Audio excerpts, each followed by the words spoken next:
여성이 보는 여성의 이야기 자매의 고치 방송 시스터우드입니다. 안녕하세요, 윤이나입니다. 안녕하세요, 황효진입니다. 오늘 굉장히 피곤한 상태에서 녹음을 하고 있습니다. 그러게요. 무슨 일이 있었나요? 바로 언리미티드 에디션이 있었습니다. 심지어 올해는 사흘이었죠. 네, 금토일이었는데요. 저희가 지금 금토일 사흘 연속으로 여러분을 만나고 언리미티드 에디션에서 단 하루 만에 휴식을 갖고, 사실 휴식도 아니었지만 네, 잠깐 하루만 쉬고 바로 녹음을 하고 있어요. 그래서 엄청 피곤한 상태입니다. 하지만 언리미티드 에디션 좋았죠? 좋더라고요. 오셔가지고 사실 저희가 처음에는 시스터우드를 만드는 팀이라고 막 홍보할 수 있는 뭐를 준비해가지 않았잖아요. 나중에는 아이패드로 보여드리긴 했지만 그랬는데도 오셔서 시스터우드 너무 잘 듣고 있다. 앞으로 계속 해달라. 이런 응원을 되게 많이 해주셔가지고 좋더라고요. 막 오래오래 해주세요. 이렇게 말씀해주신 분들도 많고 되게 많은 응원을 받아서 되게 힘이 됐습니다.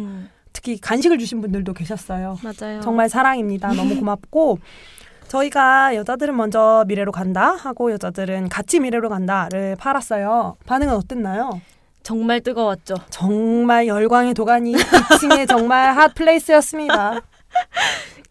저는 그렇게 느꼈어요. 객관적으로는 어땠는지 모르겠지만 저희의 마음이 그렇다면 그래서 많은 독자들을 만나고 시스터우드를 알고 헤이메이트를 아는 분들뿐만 아니라 안 그런 사람들, 그러니까 처음 보는 사람들도, 그러니까 시스터우드를 몰라도 그리고 헤이메이트에 대해서 우리가 어떤 활동들을 하는지 모르더라도 와서 책을 주의 깊게 보고 사주시는 분들이 있어서 여러 가지 생각도 많이 하고 독자 그리고 이제 앞으로는 청취자층이겠죠. 그것도 확장이 된다는 느낌을 받아서 좋은 기회였던 것 같아요.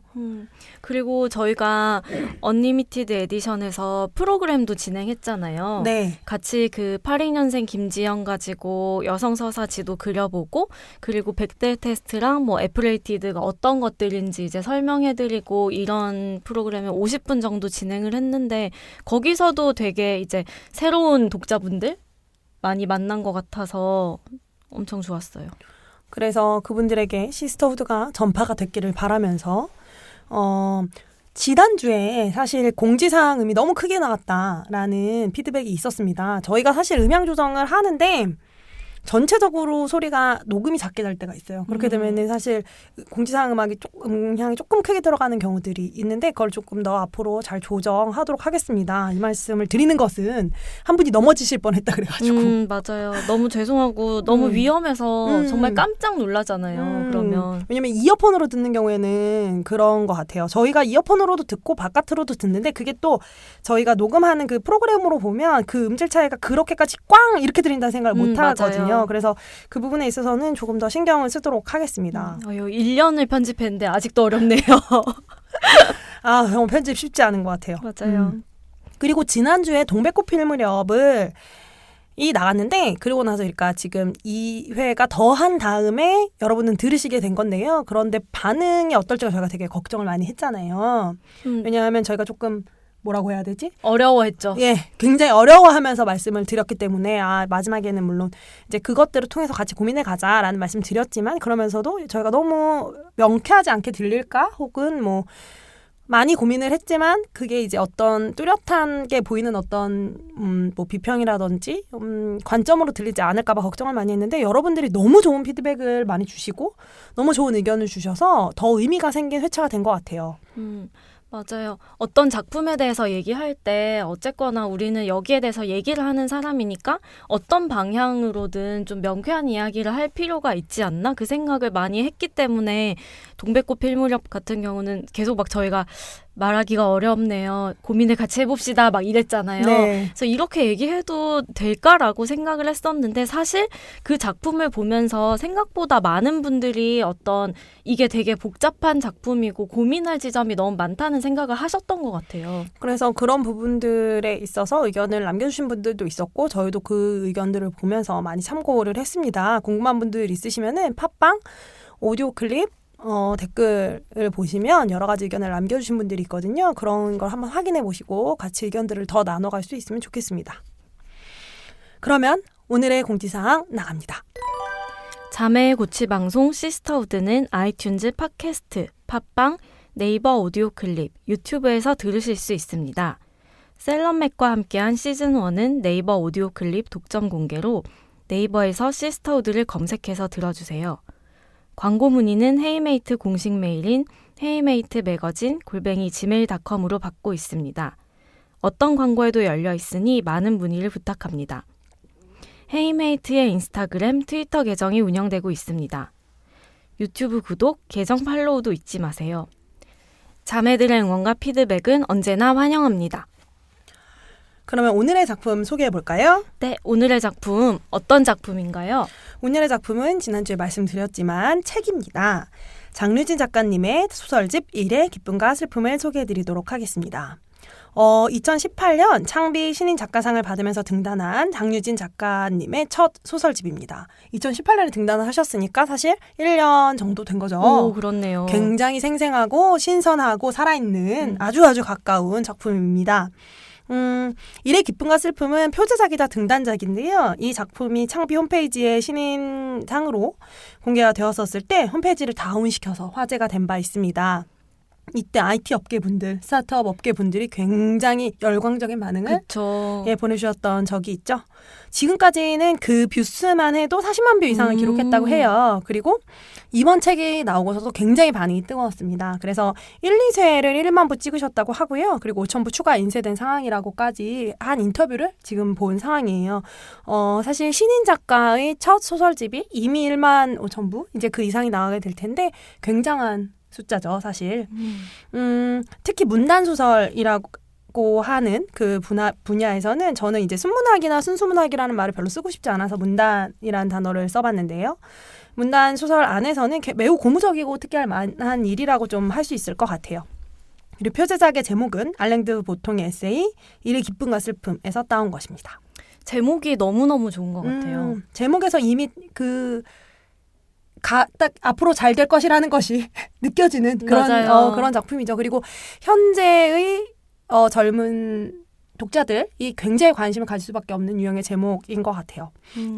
처음에 이 표제작 발표됐을 때 인터넷에 저도 들어가서 봤었거든요. 저도입니다. 근데 그 당시에는 사실 저도 지금 스타트업계에서 일을 하고 있지만 저는 그러한 조직 문화가 있는 회사가 아니어서 잘 모르긴 하는데 약간 그런 식의 초기 스타트업, 한 40대 이상의 중년 남성이 창업을 해서 약간 미국식 문화 같은 걸 들려오고 싶어하는 회사에서 일하시는 분들은 너무너무 공감을 하더라고요. 그렇죠. 스크럼 합시다. 라는 유명한 그 문장으로 시작하는 그런 소설인데 이 소설에 대해서 3가지 키워드를 가지고 좀 더 재밌는 이야기를 나눠보도록 할게요. 첫 번째 키워드는 2019년의 젊은 여자들입니다. 이 키워드를 잡은 이유는 사실 한 2편 정도의 소설을 제외하면 나머지 소설이 모두 임금노동을 하는 20대, 30대 여성이 주인공인 소설이에요. 그래서 사실 일의 기쁨과 슬픔도 그렇고요. 여성들이 일을 한다고 할 때 그 일이라는 게 그냥 임금노동, 아주 평범하다고 보통 생각하는 회사원, 직장 생활을 하는 사람, 이 아주 적극적인 주인공이 된 소설들인 거죠. 되게 그런 면에서 뭐랄까 그런 시대의 흐름 같은 거를 잘 포착한 소설이라는 생각이 드는데 왜냐하면 한 최근 2, 3년 정도 일에 관한 담론이나 이런 얘기가 엄청 많이 등장하고 있고 특히 일하는 여성에 관한 이야기도 다른 방식으로 되게 많이 나오고 있잖아요. 그래서 작가님이 본인이 원래 하고 싶었던 얘기를 쓰신 거긴 하겠지만은 너무 뭔가 소재도 굉장히 영리하게 잘 잡았다? 이런 생각이 좀 들었어요. 그리고 본인의 이야기를 하신 셈일 텐데 왜냐하면 회사를 다니다가 이제 등단하셨던 걸로 알고 있는데 그러니까 본인의 이야기가 사실은 지금 가장 많이 새롭게 등장하는 담론이자 동시에 가장 많은 문화생활을 향유하는 계층 그리고 가장 많이 문화만이 아니라 배우기도 많이 배우고 많이 적극적으로 발언하고 이러한 계층과 닿은 것이라고 할 수 있을 것 같은데요. 흥미로운 점은 이 모든 젊은 여성들은 계산하는 여자들이라는 겁니다. 속물이라고 표현하는 경우도 많이 나오는데 저는 속물이라는 단어가 지칭하는 바가 여러 가지가 있기 때문에 그 안에서의 좀 부정적인 함의들을 좀 빼고 그냥 객관적으로 얘기를 해보면 그냥 계산하는 여자들이다라고 표현을 하면 어떨까 해서 이렇게 대본에 써봤어요. 그래서 첫 번째 작품이 잘 살겠습니다라는 작품입니다. 전 이 작품이 굉장히 좋았는데 이 작품이 엄청 인상적이에요. 청첩장을 주면서 축의금이랑 시삭값을 재는 거예요. 그리고 숫자로 환산되는 거죠. 모든 관계들이. 전 이게 근데 제가 30대를 쭉 지나오면서 제 주변에서 결혼을 하고 뭐 이제 아이를 갖는 친구들도 있고 이러한 여러 친구들이나 뭐 그 과정들을 지나가는 걸 보면서 아주 익숙한 그쵸. 삶의 태도였거든요. 근데 그게 전혀 속물적인 것이 아니고 그냥 그렇게 계산을 하는 거죠. 왜냐하면 숫자로 환산이 되니까요. 우리의 삶이라는 것이 일이라는 것도 돈이라는 숫자로 환산이 되고 그러한 과정에서 그러한 계산을 당연히 하는 것이었는데 이러한 인간 군상은 드러나지 않았었죠. 사실 소설에서 많이 나오지 않았었는데 이게 굉장히 흥미롭고 흥미로운 동시에 재밌고 재미있는 동시에 어떤 부분에서는 마지막 부분에서 굉장히 감동하기도 했죠. 네. 그리고 일의 기쁨과 슬픔 같은 경우는 임금 대신 받은 포인트를 그쵸. 현실의 임금으로 전환을 하는 발상의 여성이 나옵니다. 이건 실제로 그 H모 회사에서 그쵸, 카드 회사에서 벌어졌던 일이죠. 예, 누가 봐도 알 수 있는 묘사. 묘사와 또 뭐 포인트라는 것이 그렇습니다. 네, 그래서 근데 사실 그 포인트라는 것은 현금이 아니잖아요. 실제 사실 생활에서 완전히 쓸 수 있는 돈은 아니죠. 어떤 인터넷 안에서 특정 뭐 쇼핑몰 뭐 이런 데서만 쓸 수 있는 건데 그것을 현실에서 내가 써야 하는 돈. 그러니까 월급을 원래 받으면 몰 같은 데서만 쓰는 것이 아니라 내가 현금으로 화가 돼야 되지 않습니까? 그걸로 현금화를 어떻게 하는지 뭘 통해서 현금화를 하죠? 중고 거래를 그쵸. 통해서 합니다. 우동마켓에서. 그 마켓도 또 너무 흥미롭죠. 너무 연상이 되는 그쵸. 게 있으니까 제가 최근에 또 거기서 뭘 팔았어요. 그러니까 그러한 이제 과정들이랄까? 그러니까 그 계산하는 여자들이 등장했고 이 젊은 여성들이 그렇게 계산하면서 당연하게 일을 하면서 일상을 영위해가는 인물로 등장하는 것이 너무 재미있었어요. 맞아요. 저는 근데 이 일하는 여성의 이야기를 담은 이 장유진 작가님의 작품들이 엄청 산뜻하게 느껴지잖아요. 근데 좀 독특한 게 이 작품들 안에서 일하는 여성으로서 혹은 여성으로서 되게 힘든 지점들이 많이 나오잖아요. 일상 속에서. 근데 그것을 막 엄청 돌파한다거나 이것을 막 전복시킨다거나 이런 인물들이 아니고 현실 안에서 자기가 할 수 있는 약간의 유머가 섞인 방법 같은 것으로 그 상황들을 해결해 나가는데 그게 되게 이 작가님 작품 속 여성들의 공통된 태도인 것 같고 그게 엄청 산뜻하게 느껴지더라고요. 그리고 그러한 특징이 사실상 지금 현재 20, 30대 여성들의 태도랑 좀 맞닿아 있는 것은 아닌가? 그렇기 때문에 이런 식의 이제 공면 같은 것이 벌어졌고 저희는 쉽게 체념하는 세대라고 저는 생각하지 않거든요. 그리고 특히 여성들은 그 안에서 지금 이런 상황이라면 지금 만약에 그거죠. 포인트로 준 거죠. 세상이 나에게 포인트를 줬어. 그렇다면 물론 이 포인트로 준 건 얼마나 끔찍한 일이에요. 얼마나 사실상 정말 말도 안 되는 행동을 한 거죠. 이 자본주의라는 논리 안에서. 그런데 그런 걸 나름의 좀 한 끝의 자본주의적인 또 다른 발상으로 바꾼 거잖아요. 포인트를 현금화 한다는 것이. 그러면 그렇다면 나는 지금 이 포인트로 살 수 있는 물건으로 뭐 예를 들어서 헤드폰을 샀어. 근데 이 헤드폰을 새 거잖아요. 새 거를 약간 다운된 가격으로 중고가로 팔면 나갈 거 아니에요? 그런 식으로 현금화를 하는 발상을 가져온 거죠. 근데 그게 윗세대의 시선에서 보기에는 전혀 엄청 새로운 일로 보일 수도 저는 있다는 생각이 들어요. 그렇죠. 저희에게는 아니지만 저희에게는 그럴 수 있는 일이지만 그럴 수 있고 그러한 발상과 그러한 세상들 그러니까 인터넷 어떻게 보면은 웹상에서의 어떤 일들 포인트를 현금화하고 현금을 가져오고 이러한 과정들이 저희는 사실 일상이랑 굉장히 붙어 있잖아요. 일이랑도 붙어 있고. 맞아요. 근데 그거를 사실 저는 윗세대에서는 잘 모르는 부분들도 있을 거라고 생각하고 그랬기 때문에 되게 신선한 신인류의 출연처럼도 좀 받아들인 지점이 있지 않을까 하는 생각을 했었거든요. 근데 그들의 태도가 엄청 내가 새롭고 대단한 일을 하는 것도 아닌 거죠. 그냥 당연한 거니까. 당연한 거니까 그걸 근데 대신 막 좌절하거나 막 고통받죠. 둘 다 고통받지 않습니까? 그분들 그 일하는 그 우동마켓에서 일하는 분도 고통받고 현금화하는 판매하는 그 중고마켓에서 판매하는 거북이알림도 고통받으시죠.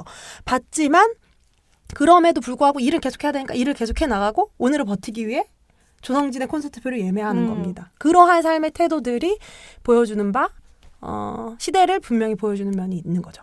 근데 이렇게 생각하시는 분도 있을 것 같아요. 그러니까 이를테면은 임금 같은 것을 포인트로 주는 것이 굉장히 부당한 일이고 약간 고발할 만한 일이잖아요. 그거는 노동쟁의 같은 걸 벌일 수 있는 일인데 그런 식으로 잘못된 것을 고치려고 하는 게 아니라 나름의 방식으로 뒤집는 것이 어떤 의미가 있지? 이렇게 그냥 의문을 갖는 분도 계실 것 같기는 해요.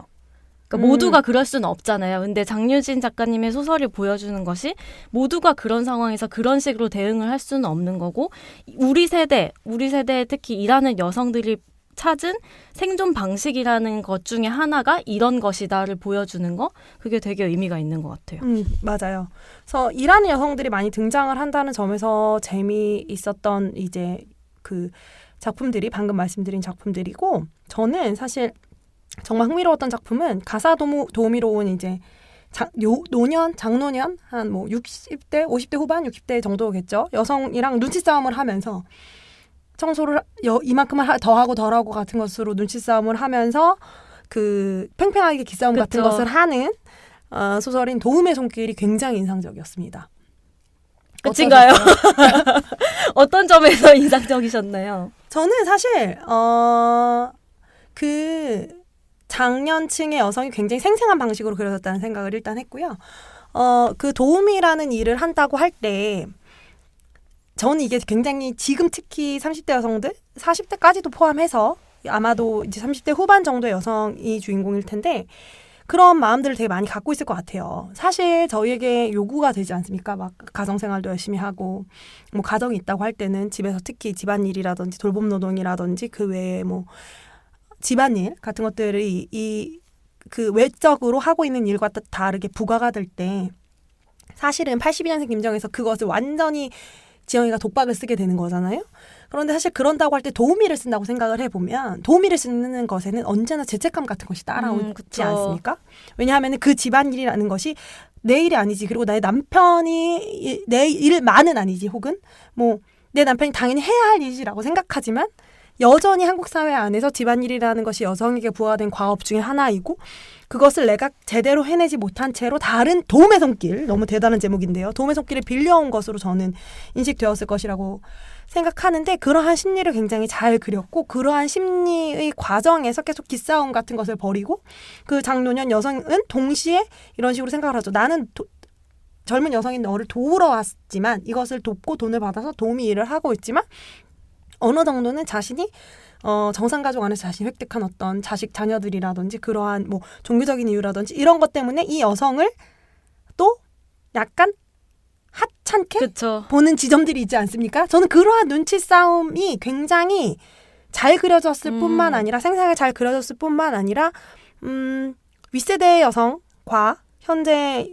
지금 장유지 작가님이 그리고 있는 젊은 세대 여성과 사이의 갈등들 을 굉장히 잘 묘사한 작품이라고 생각해요.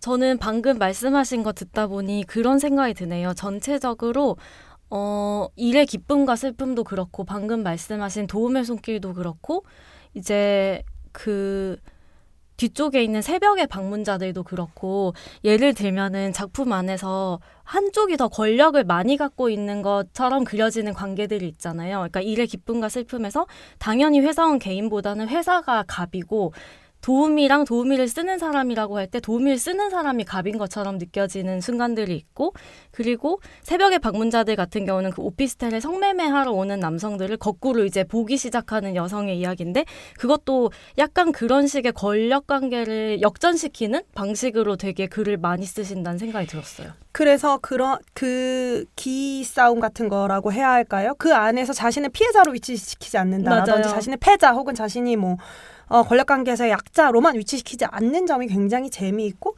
그러한 부분들이 그러한 발상이 사실 2019년에 젊은 여성 작가가 해야 하는 발상은 아닌가 맞아요. 하는 생각도 들고 그렇습니다. 그 도움의 손길이 너무 재밌는 게 그 자기는 어떤 부분에서는 되게 계산적으로 하면서 어떤 부분에서는 이 도움이 해주시는 분이 되게 온정적으로 대해주길 바라는 부분 같은 것들이 있잖아요. 서로. 그러니까 그러한 복잡한 이중적인 감정들과 그 심리 상태들이 너무 묘사가 잘 되어 있고 저는 그 찬송가 부르면서 그거 하실 때 전 또 교회 어릴 때 교회에서 자라난 건 아니지만 이제 교회를 많이 다니면서 그러한 교회적 배경들, 권사님적 배경들이죠. 권사님, 권사님이죠. 저희 어머니도 권사님이시고 뭐 이런 배경 안에 있으면서 느끼는 어떤 순간들을 이 소설 속에서 만난 게 재미가 있기도 하고 그게 결국 다시 얘기하지만 윗세대 여성과 지금 우리 젊은 세대 여성 사이의 어떤 간극과 동시에 맞아요. 방금 그 온정도 마찬가지잖아요. 그 안에서 사실 부모 세대이고 딸 세대이기 때문에 갖게 되는 서로에게 특히 여성으로서 왜 미안하겠습니까? 그 여성이 그쵸. 일을 하고 있기 때문에 마치 우리 엄마처럼 그래서 그런 거잖아요. 뭐 이러한 심리들을 굉장히 잘 보여주는데 대신 조금도 심파 없이 보여주는 그러한 모습들이 되게 좋았고요. 그래서 정말 저는 그 부분은 사실 약간 연기하면서 봤어요. 어떻게 창틀은 어떻게 그 부분 있죠? 어떻게 이미 너무 생생하지. 하시겠어요? 어떻게라고 하시거든. 전 또 괜찮하다고 생각했습니다. 그쵸.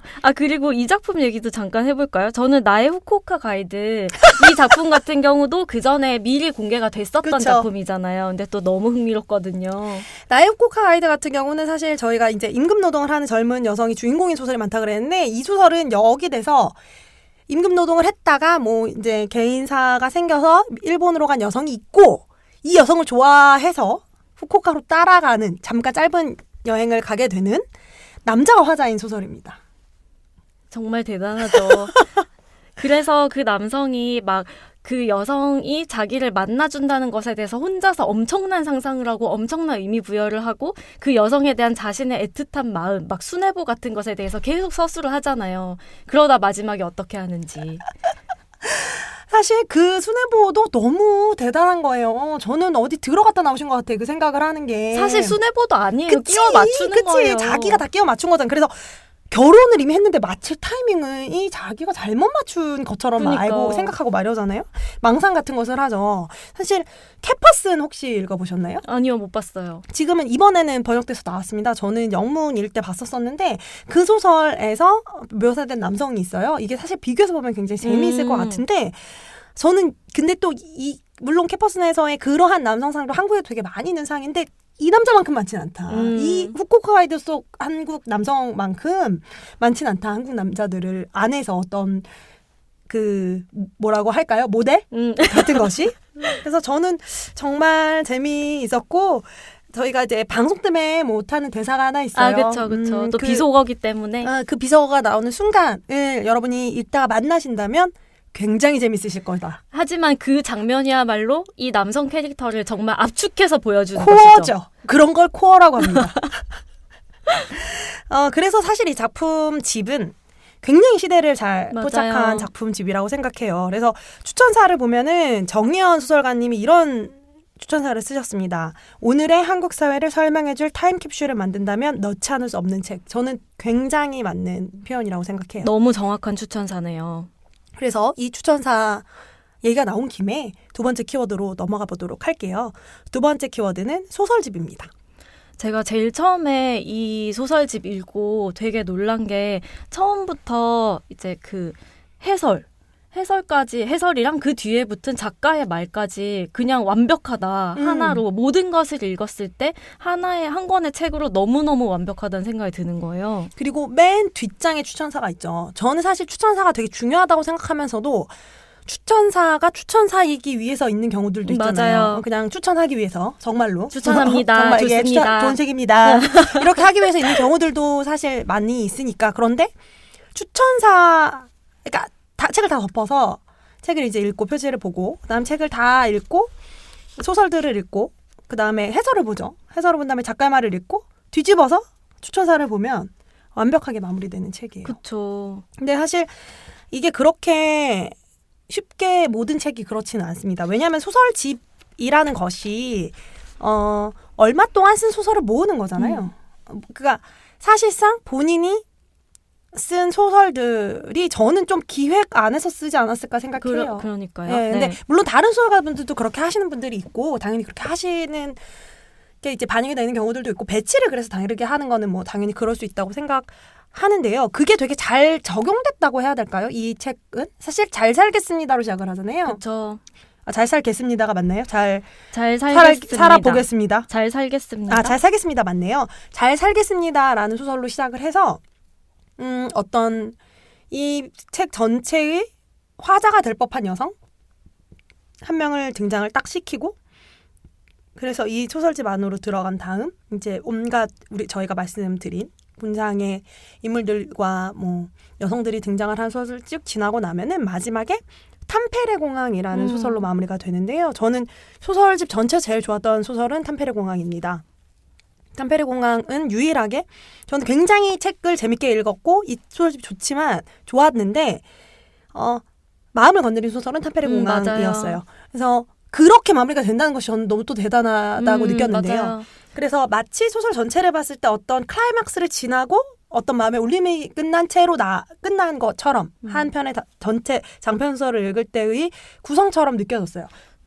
그리고 사실 그 탐페레 공항 뭐 읽어보시면 아시겠지만 잘 살겠습니다의 주인공으로 시작해서 탐페레 공항 속의 여성으로 끝난다는 것 자체가 이 작가님이 일하는 젊은 여성들을 어떻게 바라보고 있는지 되게 잘 보여주는 구성이라는 생각이 들어요.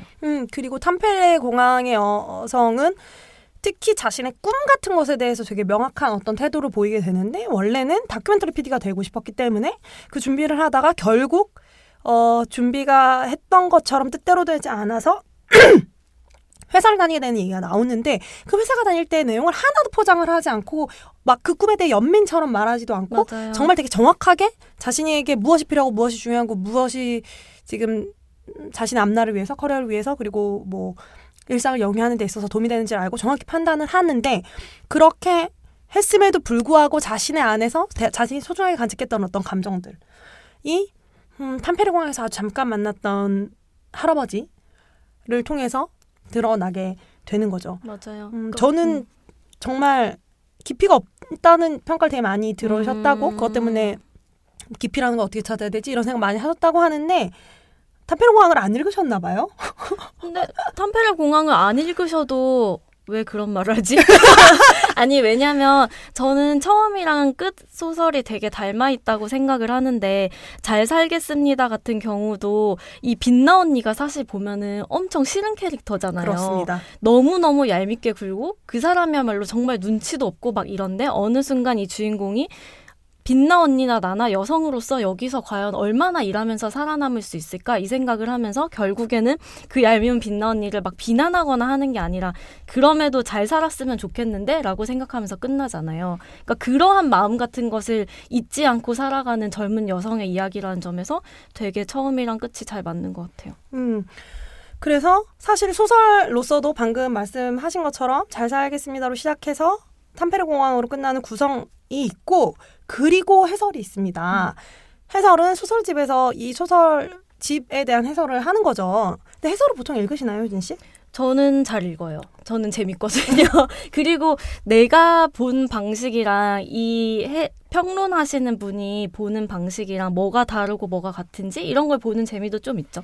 저는 전공이니까요. 전공이 공문학이었기 때문에 뭐 전 당연히 보는데 사실 해설이 사족 같을 때도 있어요. 그렇죠. 왜냐하면 소설 자체가 너무 그러니까 정확한 얘기를 하고 있을 때 그럴 때도 그렇고 뭐 모든 해설이 반드시 좋지는 또 않죠. 그쵸. 그리고 그 해설이 맞지 않다고 느껴지는 순간들도 있고요. 근데 맞지 않는 거는 뭐 나쁘다는 것은 아닙니다. 맞지 않을 수도 있죠. 뭐 저도 독자고 그 비평가도 비평을 하는 한 명의 독자인데 다른 생각들을 가질 수도 있으니까요.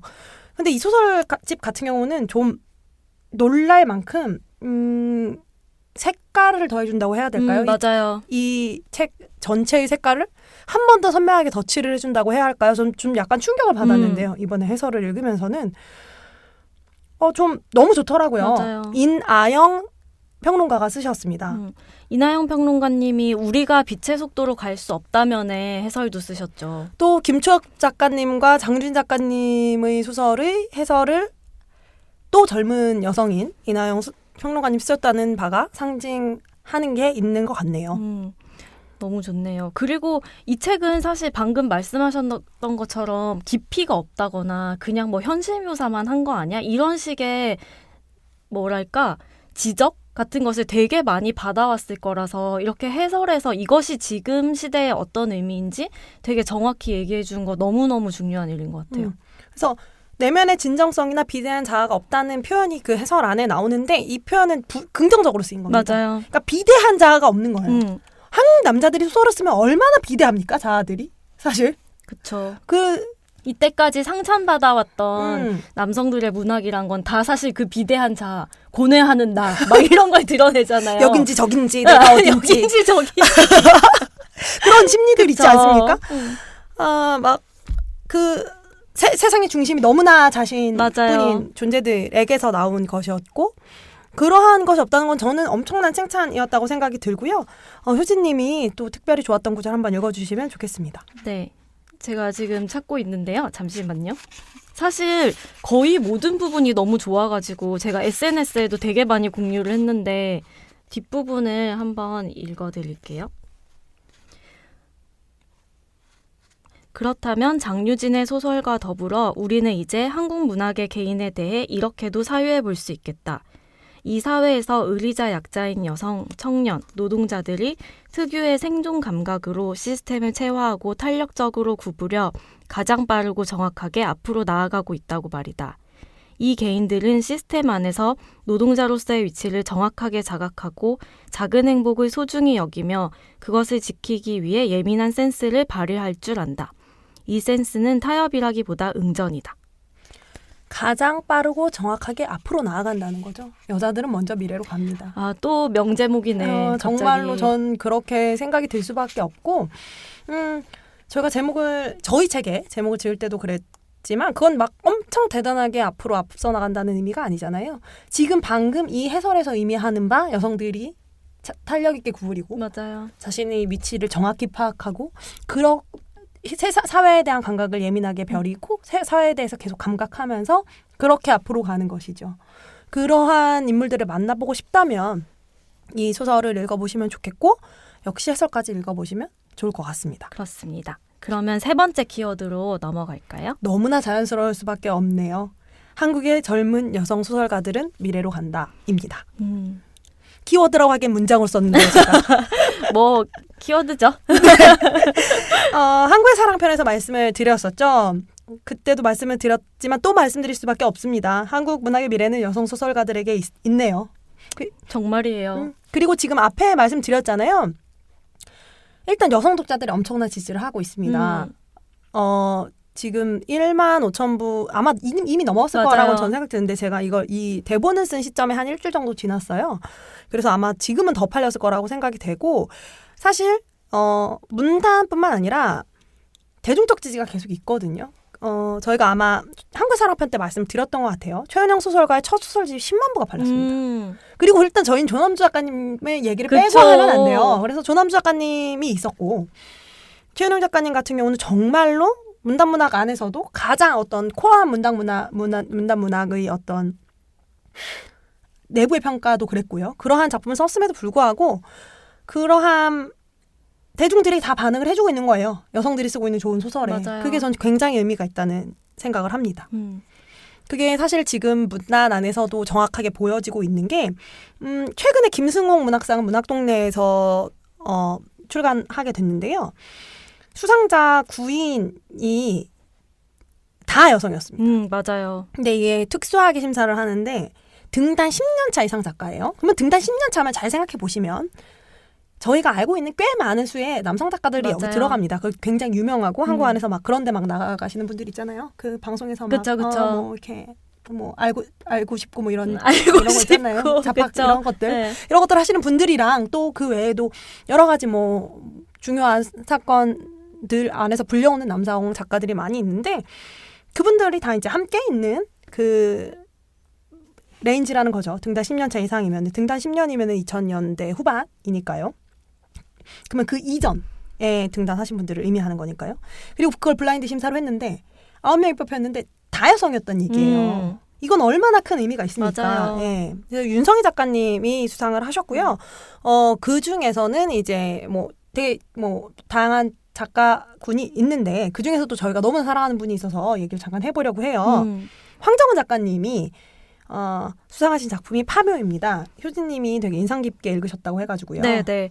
저 황정은 작가님 원래도 되게 좋아해가지고 이 작품집 사자마자 제일 먼저 파묘를 읽었거든요. 근데 너무너무 대단한데 어떤 내용이냐면 그냥 엄마랑 딸이 묘를 파러 가는 이야기예요. 묘를 뭐 이장을 해야 되나? 이제 그래서 묘를 파러 가는 과정을 그냥 그린 이야기고 정말로 어떤 그러한 식의 드라마틱한 서사가 없는 이야기인데 그 안에서 가족의 의미나 딸과 엄마의 관계나 이런 거에 대해서 너무너무 대단한 통찰을 보여준 거예요. 엄청 짧은 소설인데 그래서 또 너무 놀라버렸지 뭐예요?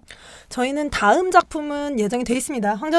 작가님 다음 작품집이나 다음 장편이 나오면 저희는 특집입니다. 맞아요. 저희는 특집이고 한 달 정도 해야 돼 거의. 저희가 둘 다 너무 좋아하는 작가예요. 맞아요. 저희가 둘 다 너무 좋아하는 작가로 맨날 꼽는 작가가 이제 황정원 작가님 계시고 정사랑 작가님 그리고 엘리자베스 스트라우트가 그쵸. 있죠. 엘리자베스 스트라우트도 한번 하긴 했었어야 되는데 저희가 좀 놓쳤는데 제가 봤을 땐 미국에도 다 여성들한테 있어요. 미래는. 맞아요. 네, 그렇습니다. 그리고 젊은 작가상 수상 작품집이 사실 10년이 됐거든요. 이게 처음 나온 게 10년 전이었던 거예요. 근데 그 이후에 이번에 10년 넘으면서 그 작가들에게 수상을 했던 그 작가들에게 좋아하는 작품을 뽑으라고 한 거예요. 그래가지고 그걸로 특별 작품집 같은 게 나왔거든요. 근데 그 작품집 같은 경우도 7인 중에서 5인이 여성 작품입니다. 그러니까 이제는 유의미하게 한국 여성 소설가들의 정말 좋은 소설들에 대해서 문단뿐만 아니라 대중들 그리고 사실 좀 전체적인 독자군들이 전부 다 반응을 하고 있다는 생각이 들어요. 맞아요. 여성들이 없으면 지금 약간 문학계가 굴러가지 않겠네요. 그럼요. 그런데도 그렇게 그 문학계에서 미투가 있었을 때 그런 반응들이 나온 것이 정말 안타깝게 느껴지는데 그 안에서도 사실 여성 작가들이 얼마나 많이 싸웠습니까? 맞아요. 많이 싸우고 많이 목소리를 내고 하는 과정들이 있었으니까요. 특히 오늘 말씀드리고 싶었던 거는 아까 이나영 평론가님 말씀 드리면서 이 말씀 드리고 싶었는데 한국의 젊은 여성 평론가들 역시 맞아요. 미래로 가고 있습니다. 저는 사실 이나영 평론가님 평론은 김치엽 소설가님의 그 해설 후에 이제 문학은 위험하다. 너무 좋았죠. 라는 평론집에서 정말 좋았습니다. 문학은 위험하다 같은 경우는 13명이었던 것 같아요. 여성 평론가들의 평론만 모은 책이에요. 그런데 이러한 움직임들이 이제 생긴다는 거죠. 평론 역시도 여성의 시각이 여성이 본 여성의 이야기가 중요해지기 시작을 맞아요. 했다는 거예요. 여성이 본 남성의 이야기도 마찬가지죠. 그러한 시선들이 이제 진짜로 필요하고 그 안에서 여성들이 계속 사실 소설도 계속 써왔고 평론도 계속 해오지 않았습니까? 근데 그것들을 이제 더 주목하고 더 바라봐야 하고 그러한 시선들을 이제 그리고 또 독자들이 반응을 하고요. 이제 문학을 부수는 문학도 그런 케이스인데 맞아요. 굉장히 많이 팔렸어요. 사실 평론집은 저는 들었는데 그냥 초판을 찍는 것도 너무 안 팔리니까 사실 다 나눠주는 그러니까 막 도서관이라든지 뭐 연구하시는 분들이라든지 같이 문학하시는 분들에게 사실 나눠주는 정도의 숫자로서만 의미를 갖는 경우들이 되게 많다고 해요. 평론집이. 근데 하지만 과연 그게 의미가 있을까를 본인들도 많이 생각을 하신다고 하는데 이제는 평론이 읽히기 시작을 한 거죠. 맞아요. 사실 문학은 위험하다에 실린 이나영 평론가님의 그 평론에는 조남주 작가님의 80년생 김정이 어떻게 의미를 갖게 되는지를 되게 굉장히 맞아요. 길게 쓰신 부분이 있어요. 그 부분을 정말 한번 모두들 읽어보시면 좋을 것 같은데 그게 왜 지금 한국 사회에서 의미가 있고 특히 문학에서 의미가 있는가 한국 문학이라는 판 안에서 의미가 있는가를 쓰신 부분이 있는데 그건 정말로 여성 평론가가 아니면 여성의 시선으로 보지 않으면 저는 나오지 않는 시선이라고 맞아요. 생각을 하거든요. 그러한 부분들 역시도 함께 생각할 수 있게 되면 좋을 것 같습니다. 그러면 오늘의 자매들로 넘어가 볼까요? 사실 오늘의 자매들은 원래 2개를 꼽으려고 했는데 제가 아까 원래 2개를 꼽으려다가 한 개는 말을 하다가 중간에 하면 되겠다라고 생각을 했었어요. 그래서 적어놓질 않았는데 적어놓질 않으면 이래서 안 됩니다. 놓쳤습니다. 효진님이 잘 살겠습니다 얘기를 하셨을 때 네. 했어야 되는데 잘 살겠습니다에 되게 중요한 씬 중에 하나가 있습니다. 장면 중에 하나가 남편이 동기잖아요. 결혼한 남편이 이제 동기라서 결혼을 이제 하려고 하다가 둘이 연봉을 까는 순간이 그쵸. 나오죠. 연봉을 이제 동시에 딱 말하기 이런 걸 하죠. 얼마나 차이가 나죠? 1,300만 그쵸. 원이 차이가 납니다. 근데 그게 상징하는 바가 굉장히 중요하고 이 작품 속에서도 중요하고 이 작품이 묘사하고 있는 바 현실에서도 너무나 맞아요. 중요하다는 거예요. 그래서 봄알람에서 낸 책 이민경 님이 쓰신 잃어버린 임금을 찾아서를 그때 말씀을 드리려고 했어요. 이 차이가 지금 너무 유의미하게 맞아요. 중요하고 그리고 이 차이 사실은 이 차이 안에서 이 소설이 나오는 거지 않습니까? 그래서 그 말씀을 드리고 싶었는데 지금 이제 먼저 놓쳤으니까 말씀을 드리고요. 그리고 제가 소개해드리고 싶은 오늘의 자매들은 김진영 작가의 마당이 있는 집입니다. 작년에 엘릭실에서 나온 작품이에요. 4월에 출간됐습니다. 김진영 소설가의 데뷔작이에요. 근데 이 소설은 저도 읽고 효트님도 읽으셨는데 장르 소설인데요.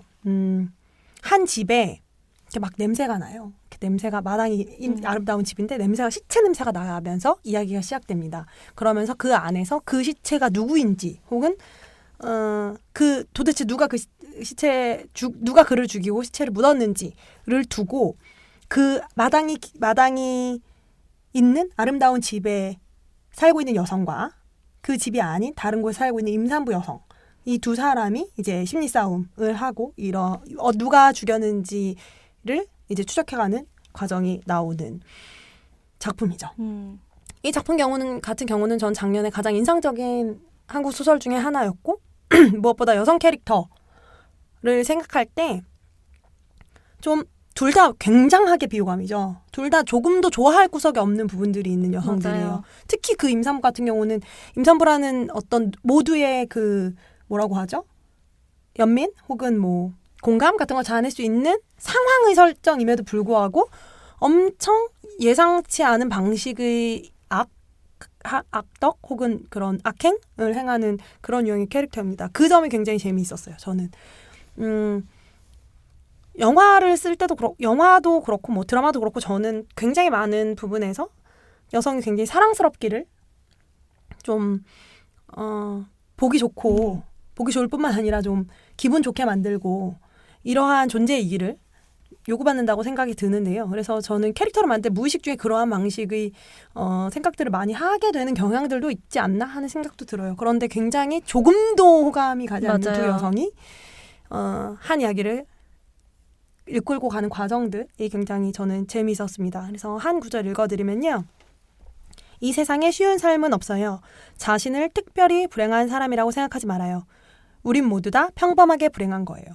이러한 이야기를 하고 있는 소설입니다. 여러분 시간 있으신 분 그리고 장르 소설도 좋아하시는 분들은 재미있게 읽으실 수 있을 것 같아요. 그리고 이 작품은 읽어본 분들은 아시겠지만 정말로 바로 장면이 머릿속에 그려지기 때문에 영화로 꼭 나왔으면 좋겠어요.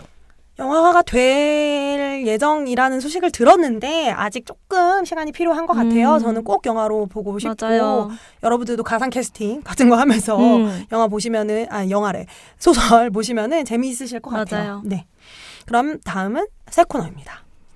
네, 새 코너. 이번 주 새 코너는 제가 준비를 했는데요.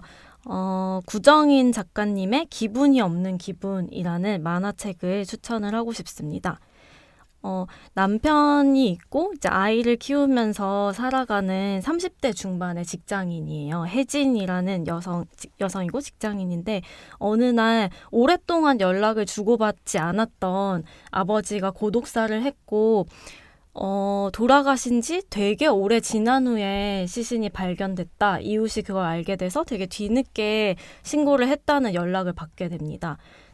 그래서 이제 본인은 그렇게까지 정이 있던 아버지가 아니니까 그 사건 자체가 나에게 큰 충격 같은 것을 주지 않을 거야 라고 생각했는데 점점 시간이 지날수록 너무너무 삶이 무기력해지는 거죠. 특별히 슬프지도 않고 화가 나지도 않고 정말로 기분이 없는 기분이라고 계속 나오거든요. 근데 뭘 할 수가 없는 상황이 이어지고 이제 뭐 상담을 받으러 가고 이런 내용들이 나오는데 결국에는 그 기분이 없는 기분이라는 게 막 우울하고 이런 느낌이 아니라 왜 내가 살아가야 되지? 그것을 약간 모르는 상태에 빠진 거예요, 이 주인공이. 근데 마지막에 그 왜 살아가야 되는지에 대한 답 같은 것이 마지막 장면으로 나오는데 이것까지 얘기하면 너무나 내용을 다 말하는 게 되니까 얘기는 하지 않겠지만 저는 근래에 본 만화 중에서 제일 좋았고요. 보면서 벌새 같은 작품들 생각도 되게 많이 나고 해서 보시면 정말 너무 좋을 것 같아요. 저는 진짜 너무 좋아서 좀 충격을 받았거든요. 저한테 이 말을 계속하면서 꼭 봐야 네, 한다고 네. 그랬는데 저도 아직 못 본 상태인데요. 저와 함께 여러분들 꼭 기분이 없는 기분 함께 보고 또 얘기할 기회가 있다면 이야기할 수 있도록 하면 좋겠습니다. 그러면 다음 화 예고해 주시죠. 네, 다음 화에서 아마 많이 기다린 분들 계실 것 같아요. 다음 화에서는 영화 윤희에게 대해서 이야기 나눠보려고 합니다. 드디어 한국 영화에 이런 영화가 나왔어요. 그렇죠. 저희의 소감은 그렇습니다. 다음 주에 저희의 소감이 어땠는지 들으실 시간이 되면 좋겠습니다. 그러면 다음 주에 찾아오도록 할게요. 감사합니다. 감사합니다. 우리에게는 더 많은 여성의 이야기가 필요합니다.